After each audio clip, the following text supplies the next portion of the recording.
with this kind of a development. It's playing roulette with the city's real estate. That's why we have master plans, comprehensive plans, small area plans, historic district plans. It's a legal set of rules that work with zoning in concert to provide long-term guidelines that allow for fair and predictable balance of development, neighborhood stability, and community livability. The action of the Planning Commission that we're appealing today is not within the Council's legal authority. We're not opposed to development. We're not opposed to density. We are opposed to reckless development aided by the city's ad hoc approach to zoning and planning, and we ask you today to support our appeal. Thank you. Thank you. Next person, please. And then, interest of time, could folks please line up and so we can use our time most efficiently. Thank you. Good morning. My name is Jeff Wright. I live at 178 Bank Street Southeast, which is a Lord Square development, a modest 3-story development about 100 feet from this development, which will loom over our modest development. I moved in 4.5 years ago, because of the livability aspect of this neighborhood, and I'm not opposed to development either. I understand that progress needs to be made, but this development seems completely out of scale. The last time I spoke, I used the word common sense. Now we have some very good legal grounding for why a 600 to 750% increase is not appropriate, besides just common sense. I'm the treasurer of Neighbors for East Bank Livability. We have been raising money to fight this development and to prevail. We've raised a lot of money. We've raised money from over 100 people in dozens of neighborhoods and developments around this project. We did it without nonprofit status. Now we have nonprofit status, and we have had increased interest in the community to support our organization and fight this project. That's evidence of a community groundswell, people who live there, not just Marcy Homes, which is mostly renters, and some folks a couple of miles away from this development, but folks like myself and many people that are on our committee and have contributed money, putting their money where their mouth is. The fact that this neighborhood groundswell isn't apparently being listened to is disturbing, as well as the legal arguments. And I'm not a lawyer. I'll leave the legal arguments to our very excellent lawyer. But we continue to have donations coming in. We expect them to increase now that we have nonprofit status. We're not going away. We want to see sanity prevail. Thank you. Thank you. Next speaker, please. Thank you. Thank you. My name is Joel Nelson, and I live at Lord Square, 144 Bank Street. I ask the committee today to reject the Alatis proposal. The guidelines for this historic district call for buildings of modest height to protect the integrity and historic character of this unique area. The Nye building and buildings close to the A Mill have tried to do this, but the Alatis proposal has failed. The staff report for the Planning Commission argues that Alatis fits in with other high-rises in the area, specifically La Rive, and concludes that a variance in height is deserved. That rationale is incorrect. It is also incomplete. It's incorrect because Alatis is 50% bigger than La Rive, and that's an important qualitative difference. It's incomplete because La Rive was built many years before current zoning ordinances were in place. As far as I understand it, the builder offers no convincing rationale for height other than this is what he wants. Some members of the council have defended the height of the Alatis building. They argue that the high-rise residences are a trend and exist in many other cities. Trends, however, are just statistical descriptions. They are not moral imperatives. Trends may be dangerous and followed at one's peril. The peril that I fear is this. Standing on University Avenue and looking across the street, I will see a high-rise dwarfing the Pillsbury Library and impairing its visual beauty. An additional peril is the multiplication of high-rises in the historical district. In conclusion, I'd like to say there's an alternative, perhaps the Minneapolis way, where new developments enhance, not just coexist, with the district's heritage. Doing this would take courage, but would make Minneapolis a leader in historical preservation. Thank you. Thank you. Next speaker, please. Welcome. Good morning. My name is Catherine Hans Skirring. I am the board president for Preserve Minneapolis. I live at 3849 Harriet Avenue. On behalf of the board of Preserve Minneapolis, we're here to support the neighborhood group, or the Neighbors for East Bank Livability, in their appeal, and also would like to indicate that the precedent for a 42-story building, it does set a precedent. There are tall buildings in this neighborhood, but not nearly that high, and we have concerns as a board that this would lead to other substantially tall high-rises, which would erode the character of the historic district, which could potentially and ultimately lead to the district being delisted from the National Register. And I don't know if anyone in Minneapolis would like to lose our heritage in this area, which is the birthplace of Minneapolis. And I for sure, as personally as a citizen of Minneapolis, would like to be able to take my son over to this area, and so he can see it, and he can live his heritage too. Thank you. Thank you. The next speaker, please. Come on up. Welcome. Thank you. I'm Pam Kaufman. I live at 110 Bank Street. I support the appeal of the approval of a conditional use permit to increase the maximum allowed height of the 200 Central Avenue Southeast project from 4 stories to 56 feet to 42 stories, 483 feet. I would like you to close your eyes and don't fall asleep though, and visualize that you are driving north from downtown on the 3rd Avenue Bridge. It's rush hour, so you are moving slowly or stopped. See the Winslow House condominium with its organic color and shape up ahead.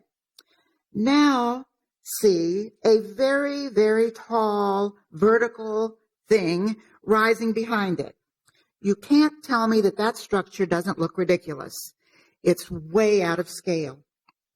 Now, while you are still patiently waiting in traffic on the bridge, glance over to your left and find the LaRive condo that Aladis likes to refer to. LaRive is not on the major thoroughfare of Central Avenue. It is a full city block west of Central and the Lourdes Place townhouses. Grass and 2 deep rows of lovely shade trees are in between. Like Winslow House, LaRive grows up organically from the trees along the river. Plus, these condos were built before the very wise rule makers made the current zoning rules to protect the very heart of what makes Minneapolis, Minneapolis. Do you really want future residents and visitors looking across at the east bank of the river from the west bank or downtown and wonder, what was this city thinking? They sure ruined it. Or maybe they'll just laugh. For the record, I do not shun modern architecture. On the contrary, one of my favorite buildings in Minneapolis is the Weissman Art Museum. So I'm saying, don't roll over for Aladis for the money. You can do better for Minneapolis. Thank you. Thank you. Next speaker, please.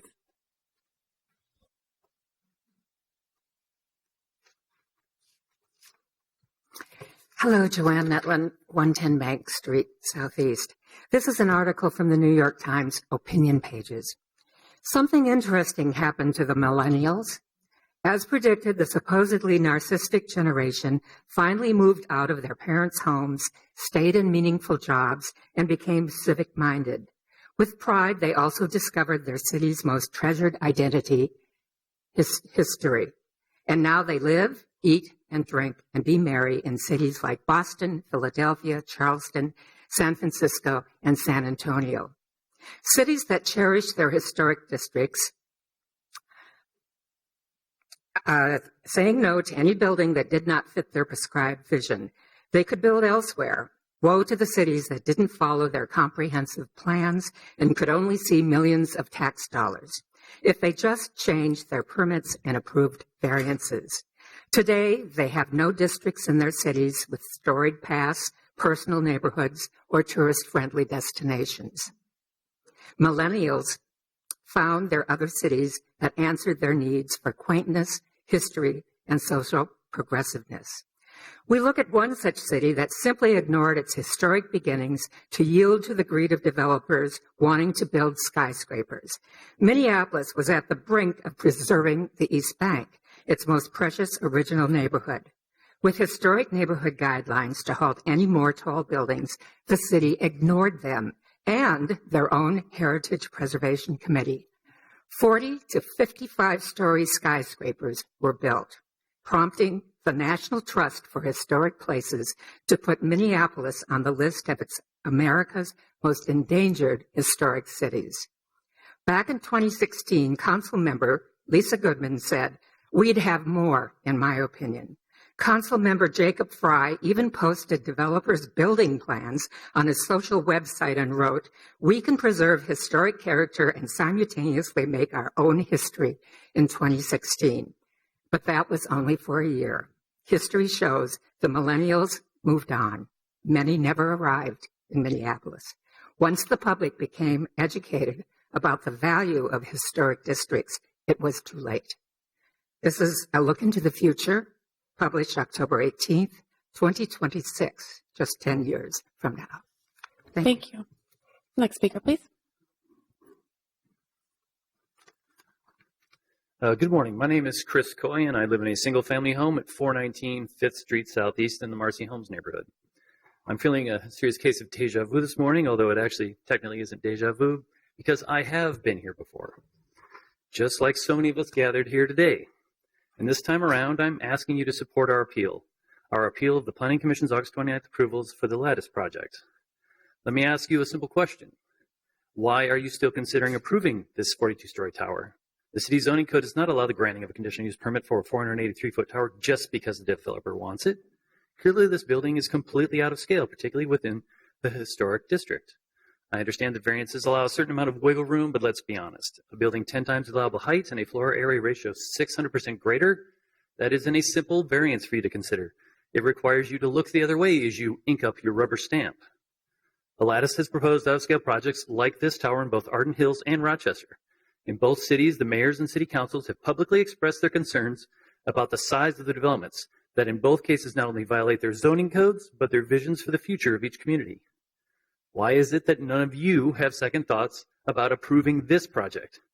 Is it that you share Councilman Fry's belief that by allowing this monument to greed and vanity to be built, there will be a trickle-down effect in the real estate market that benefits us all?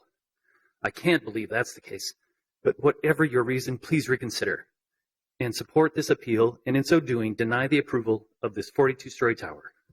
Thank you. Thank you. Next person, please.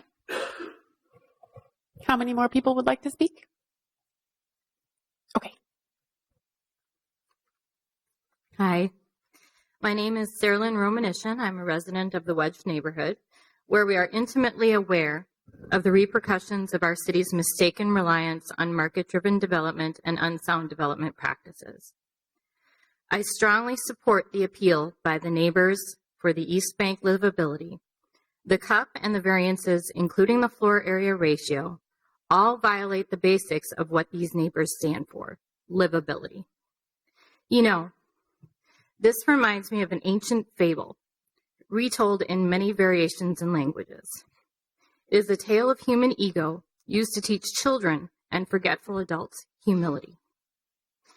This behemoth has become a symbol to the residents of this city.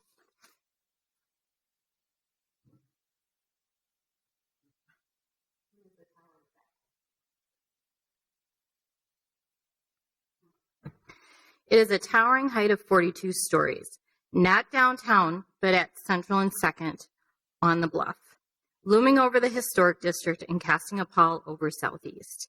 Another elite citadel that's main purposes are profit, satisfying a grand scheme of density, and killing migrating birds. It is an ominous precedent for our city. We, as humans, often forget lessons learned, such as those from the 1960s and 70s in this very city. We must, unfortunately, experience mistakes personally or, if smart, use fables and history as learning tools to save us from ego and greed.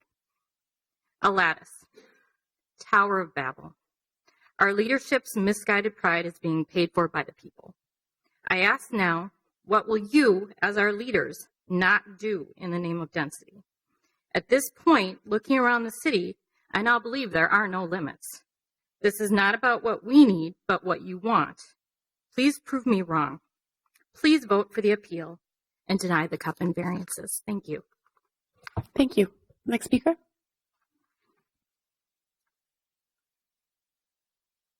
And if anyone else would like to speak, please come on up. Hello, my name is Chris Martinson, and I reside at 2930 Harriet Avenue. I support the appeal. I have 3 questions. Mr. Lutz stated that he started working with stakeholders 2 years ago, and there seems to be some type of collusion between the city council member, Fry, and the developer, possibly, because on May 21st of 2015, Councilmember Fry initiated the Very High Density Comprehensive Plan Amendment. So I have a question about that. It just seems, like there could be possible collusion. My second question is, I'm wondering if it is the typical action of the city of Minneapolis to, when they're working on an amendment, to put out letters to the effective jurisdictions prior to the amendment being officially adopted by the city council. And Haley Mays put out letters to the effective jurisdictions December 3rd of 2015. And so I'm just wondering if that's typical with the city of Minneapolis to, operate before an official act or official adoption of an amendment. And my third question is just wondering, when this amendment was finally approved by the Met Council. And I just look at these actions by the city as being tied into arbitrary use of power. Thank you. Thank you. And we can have a response to those questions about the comprehensive plan amendment after the public hearing. Come on up, please. My name is Barbara Cam. I'm a resident of Marcy Homes. I live at 423 7th Street Southeast. I just have a couple of points, and I'll be brief. This building, Alatus, is not really going to be the gateway to Marcy Homes and thought of as such within the entire city of Minneapolis. Actually, very few people outside of the city council, the developers, the neighboring areas such as Northeast, East Bank really know or have heard of Marcy Homes. It's really an extension of downtown moving across the river. Perhaps the most important point that has been brought up today is that the conditional use permit, which is being appealed, really depends on financial and economic reasons rather than any hardship, which is really what is required for conditional use. I ask that the Zoning and Planning Commission, Madam Chair and members of the commission, reject this plan and vote for the appeal. Thank you. Thank you. Would anyone else like to speak? Anyone else? I'll do last call. Okay, I'll go ahead and close the public hearing. Ms. Hofstad, I can reopen the public hearing if you'd like to speak. We'll briefly reopen the public hearing. Welcome, Ms. Hofstad. Sorry, sometimes it's a little difficult to hear. I'm Diane Hofstad, 610 Ramsey Street. It is within the jurisdiction and the purview of this committee to make adjustments to this proposal or deny the application. The history of this council and members of the committee have demonstrated support of the community, environment, and historic needs of our city. Our mayor as a city council member was such a champion. I ask for your support for the reduction in the height and size of this structure. You have the legal support to deny and reduce the impact of the structure within the Minneapolis zoning code, the Minneapolis comprehensive plan, the historic preservation guidelines, and past actions of the city council and committee. Thank you. Thank you. Would anyone else like to speak? Okay. Hi, my name is Frank Allerfon. I live at 25 West 35th Street. I'd like just to chime in briefly as an actual millennial. I think many people in our generation do respect historical preservation, and we are interested in capturing and preserving the history of the places where we live. But we also pay rent, and many of us hope to afford a property someday. And we want to live in. I can't speak for my entire generation. We're not monolithic, but many of us want to live in a community that's walkable, that's accessible to transit, accessible to bikeways. And when I kind of examine this proposal and I look at where it's located, that's what I see. If these condos ever fall within my price range, I would absolutely consider living in a neighborhood like the one, like Marcy Homes. So I hope we're really thinking about walkability, livability, access to transit, and locating people in places where they don't need to depend on a car. So I would strongly urge the committee to reject the appeal and support the proposal. Thank you. Thank you. Would anyone else like to speak? Anyone else? This will be final call. We will then close the public hearing. Mr. Poor, we did have a couple of questions about the comprehensive plan update. I think the questions were, what was the notification procedure before that plan amendment was adopted? And then also, what is the status of the Met Council's action on that update to our comprehensive plan? Madam Chair, the process for notification was standard. The amendment to the comp plan was initiated before this project was submitted for review. There was approximately 30 partners identified. Those are identified. It's not arbitrary. It's the partners we deal with, other governmental agencies, and the Met Council has approved that amendment to their comp plan or to their planning document. Okay, thank you. Do any of the council members have any questions, or is there a motion? Councilmember Johnson. Thank you, Madam Chair. I will move to deny the appeal, and that's based off of, and I'll just speak to it, based off of the Planning Commission's recommendations, along with staff recommendations. I see thorough findings that have read through in a strong case. So I don't know if we need to actually direct staff, though, so we do need to direct staff to draft findings based off of this. Okay, is there any discussion on the motion in front of the committee? No, I can just speak briefly as someone who's had a lot of opportunity to hear from folks about this. I think that we've heard a lot of thoughtful feedback from folks who have very different ideas about how this building fits into the community. I think, though, it's important to recognize and remember that the small area plan and the comprehensive plan that guide this area do have a lot of policies supportive of a building like this one. And the Marcy Homes small area plan in particular talks a lot about pedestrian scale design, about being thoughtful about where to put tall buildings.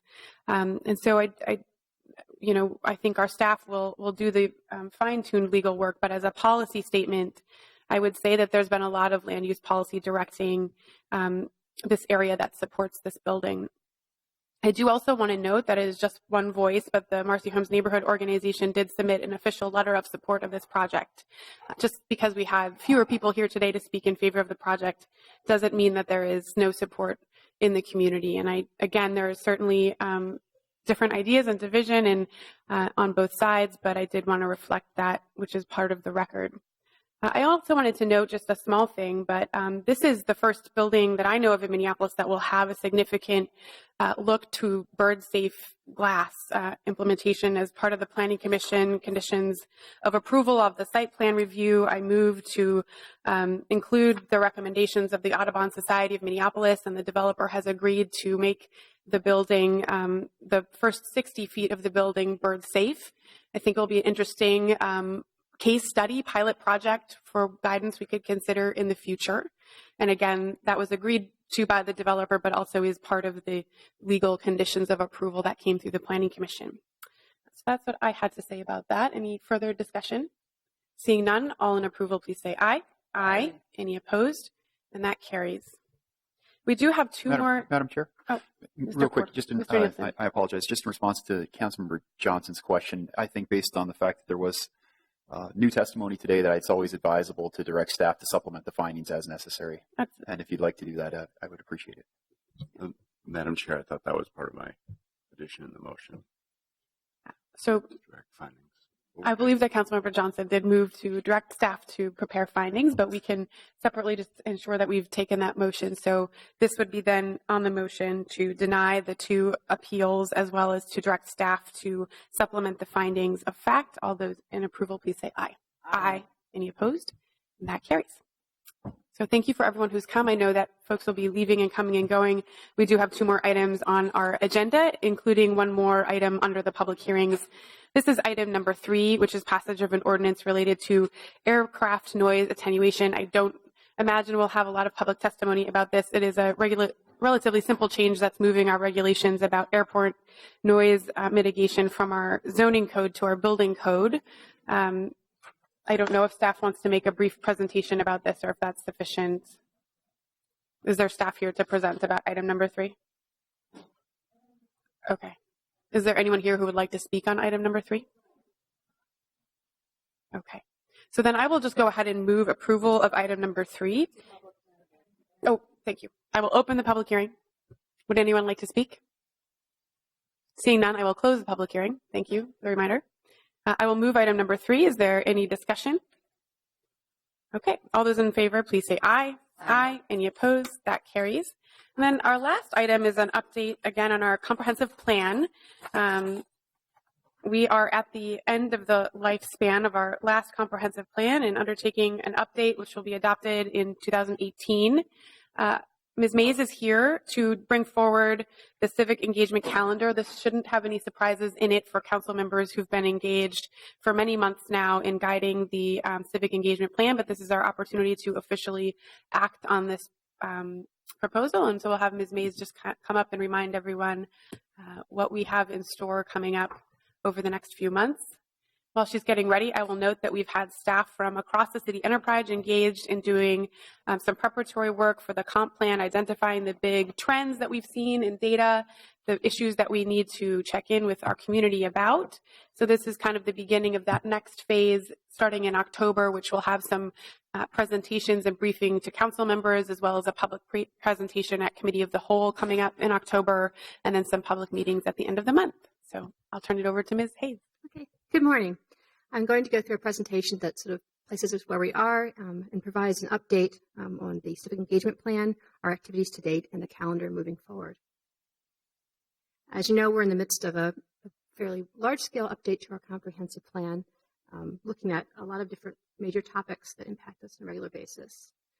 The plan process is organized around 6 key values and centered on a series of internal research teams and external engagement events. I'm going to go, as I said before, I'm going to go through the civic engagement calendar. This is in reference to City Council action that was taken back in July to adopt our civic engagement plan and to request additional detailed schedule and community engagement and a summary of engagement to date. So this covers both of those things. This is a quick rehash of our civic engagement goals that are the cornerstone of our civic engagement plan, ensuring that we have meaningful and relevant dialogue, inclusive representation, access to information and opportunities, contributions that have impact, empowering experience, and effectively used resources. These values are being applied consistently throughout all the activities we are doing. Some of the methods, the engagement plan has a large index of different tools and methods. It's available online and in council records for anyone who's interested. This is just highlighting a few that we've used in the near term around large convening, in-person interaction, technology-based tools, and creative tools.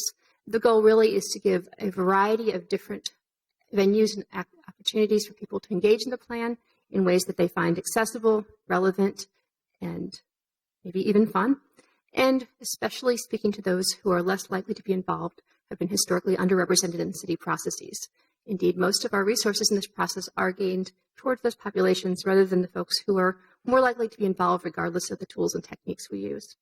The map you see, the picture you see here is from the Meeting in the Box tool particularly, which is to encourage those who already have some capacity, who can convene their own meeting, convene their own work, and bring together people to share ideas and share them with us, to empower them to do that themselves so we can concentrate city resources on those who are less organized. Phase 1 launch has been effectively completed. It was in spring and summer of 2016.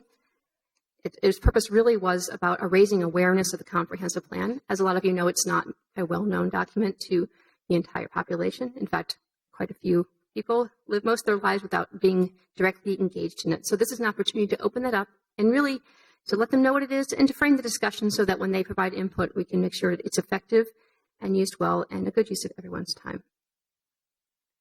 This is just a listing here of a lot of the engagement events that have taken place to date around large convenings at the Community Connections Conference, attending a series of street festivals, not festivals we held, of course, but opportunities where people were already there and we could catch their attention, community dialogues with certain targeted groups, using technology tools to make this available online for the many people who have access there, and starting to engage artists and other creative folks in the process to sort of open up the way we're doing things, make it compelling, and really focus on getting people to actively participate. Just a few metrics so far of what we've accomplished. So far, if you look at the total number of sort of face-to-face interactions with people at street festivals and dialogues, the conference, we think there is probably well over 840, 850 sort of face-to-face interactions with individual citizens and others who are stakeholders. We have an email list of around 400 and growing. Our website, Minneapolis2040.com, has had over 17,000 page views, and everybody's spending about 2 minutes or so, which means they're not just clicking through, they're spending at least a little time looking around. And Twitter has had 50,000 impressions. I'm not the technical person to explain exactly what that means, but that effectively is a view. Someone has seen it or interacted with it in some way. So we are starting to get into substantial numbers. The information we're getting, we're compiling and sort of collating into some key themes to help guide our process. One thing we committed to is ensuring that when we are gathering input, we're not just saying, thanks for the input, going along our merry way and doing what we want, but that we really are listening and using that information to inform our process. What you see here is a list of some of the major topics that have come up again and again amongst the different conversations we're hearing. We're hearing a lot about commitment to safer neighborhoods, improve relationships with the community, between the community, the city, and other people in the power structure. A lot about economic opportunity, and this is, again, we're targeting groups that are not as involved, so we're hearing those voices even somewhat louder than some of the other themes, which is great. Opportunities for economic prosperity and for job creation, workforce development and education, a lot about schools and that. Improve opportunities to do business in the city and actually to do business with the city, such as our procurement process. Looking for more accessible public transportation system with more options and more frequency. Concerns about affordable housing and housing choice. Are there the right types of housing? Issues about gentrification, issues about is the neighborhoods together what people need and what they can afford. Improve and expanded bike and walking facilities, park and recreation. Where there's, of course, a lot of folks who are very interested in sustainability, green energy, healthy foods, and other sustainable practices, and access to healthcare. Well, as you look at this, you say, well, some of those things aren't necessarily things the city did. And that is part of us. As we move forward, we're going to be guiding more and more specifically the questions to focus on the things that we have control over. At this point, again, it's kind of a high level. What is your vision? What's really important? Another way to represent that is to summarize these two cards from two young ladies who were at the from the Phillips Indian Educators Attendance Celebration at the East Phillips Community Center. We had everything from hoverboards very futuristic, to quiet, which was just a young person who wanted a quiet home where they could be able to sleep at night. So quite a range of needs. So that is a summary sort of where we are at phase 1 and the work that's been done to date. I'm going to go quickly through the rest of the phases, which touches on the engagement calendar, which you have in your packet. There are some dates. This one just has fall, summer. There's some specific months that go with this. But largely, since they are about seasons, it's not so much about a specific date at this point, but a marker in the process. This fall, staff is going to be sharing information and asking questions about topics such as housing, streets, and jobs, and a major rollout this coming month in October. Participants will have the opportunity to share their ideas for the future of the city. This is being organized around a series of events, 2 community open houses on October 25th and 27th, which are going to be open to everyone and provide a variety of sort of fun, family-friendly, and interesting activities. Again, focused on housing, streets, and jobs, but also on a bigger vision for the city that looks at the long-term picture. There's a series of community dialogues. These, again, are with targeted groups. They're listed there on the screen: the Native American population, African American, seniors, persons with disabilities, youth, Latino population, East African, and Southeast Asian, some of our targeted groups. These are face-to-face and culturally appropriate, if need be, bilingual conversations to ensure that there's a comfortable space that people can feel that they can represent their needs and the needs of their community. We, of course, will continue to have technology tools, including a mirror version of everything at the convenings will be available online. And our artists, we've hired some fantastic public artists to work with us: Monica Sheets, Eric Avery, Mike Hoyt, and others, to sort of bring together some creative ways to engage people with a real focus on equity and inclusion and creating a welcoming environment for those who come to a process not quite sure what it is, always. Phase 3, policy framework, will launch right after this. And I should say these phases are a little arbitrary. There's nothing magical about going from one to another. It's a continuous progression. It's mainly for our work planning purposes. But by this spring, around April, we're planning to have the next round of community engagement. This will really focus on what we heard in the fall, this coming month, and present options for shaping growth in the city. This is getting down to some very general policy direction and very general possibilities for directing policy. They will learn about those pros and cons of the different options, scenarios, different approaches, and share their thoughts with staff. By summer, June, July, we're hoping to have had a feedback loop on that to refine and sharpen these proposals and recommendations, and to have, by that point, a largely developed policy framework that has an outline of the topics. When I say policy framework, imagine the meat and substance of the comprehensive plan, not the full document, but what are the major chunks of information that will be in there. Participants will have content at these meetings to engage in. It won't just be us asking questions, but them reacting to draft materials. Of course, we'll be coming back to City Council and other venues to share as we go as well, as those become more defined. By fall, I think it says around September in their outline, there's going to be some discussion about the development of the policy document. This is saying we're taking the content and starting to build out the full document. You see a picture here of our existing comprehensive plan. The engagement will have an opportunity to provide feedback on the document as it stands.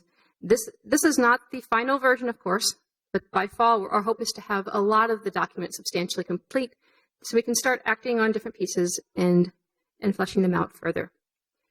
Now, if you know the time frame, you know that we do not actually have to have it done before 2018, but we are having to reserve most of 2018 for our phase 5, which is review. That is because Met Council requires a very extensive internal and external consultative process. So that though that is an entire year, it is probably not too much time to ensure that we have all our I's dotted, T's crossed with regards to requirements, and we have several different opportunities for review. At that point, it'll be much more formal, much more through the Planning Commission and City Council process, less interactive because it's more of a fully developed document at that point. And that ends sort of the sort of sequence of timing and different engagement events. Are there any questions at this time? Are there any questions for staff? Sure. Councilmember Goodman. Thank you, Madam Chair. I really appreciate this update. I know that it is a difficult situation right now in long-term planning with regard to leadership and the stress that it's putting on our long-term planning staff. And I think that this presentation was timely and needed, and it's proof to us that The remaining staff, Mr. Byers, Ms. Mays, are totally on top of what's going on. And it was well worth having this report today. And I just want you to know that members of the committee really appreciate your work, and you don't hear it enough. And this has been very stressful, and I completely understand it. But it seems like you guys are really on the right track, and I just want to thank you both for that. Thank you. Thank you. Councilmember Wright? Thank you, Madam Chair. I extend the appreciation that Councilmember Goodman extended for the work going forward, and really appreciate that, having this well thought out structure really reinforces sort of the graphic directional that we will keep moving forward. These key pieces will be forward movement. It won't be extended circular discussions trying to figure out what we said the last time and we said it the last time kind of conversations. And so you can't get that forward movement without good structure. And I think you do have actually logical, thoughtful alignment of those steps. I think there is a logic to it and a flow to it. And so I want to comment on that as well. So thank you. Thank you. I would echo that. I'm really excited about the comprehensive plan update phases that are coming up, where we're really digging into what's happening in our city, the great things that we're building upon, and the challenges that we'll be able to tackle through this policy. I have a motion for the committee. I've emailed it to the clerk and the members. So I'll move to approve the Minneapolis 2040 Civic Engagement Calendar and direct staff to implement the engagement activities outlined in this calendar. Staff is also directed to report back to the Zoning and Planning Committee for approval of any requests that would result in significant expansion of this calendar that would require additional staff resources. And we've had significant engagement with council members by staff to really shape this engagement strategy. It is a significant expansion of the program that we did last time, or that you did last time for the update. So the intention of this staff direction is to ensure that staff aren't being pulled in a million different directions. If things come up that are great ideas about how we could expand this engagement strategies, we'll have it come back here and just make sure that we're supporting our staff in the good work you're doing, and again, reflecting all of the input that we've been able to have from community stakeholders and council members to get us to this point with a calendar ahead. And this will keep us on track as we move forward again into the exciting policy development phases of the plan. Any further discussion? Seeing none, all those in approval, please say aye. Aye. Any opposed? And that carries. Thank you very much for all of your hard work. Again, coordinating many staff across the enterprise on this. And that is our last item. We are adjourned.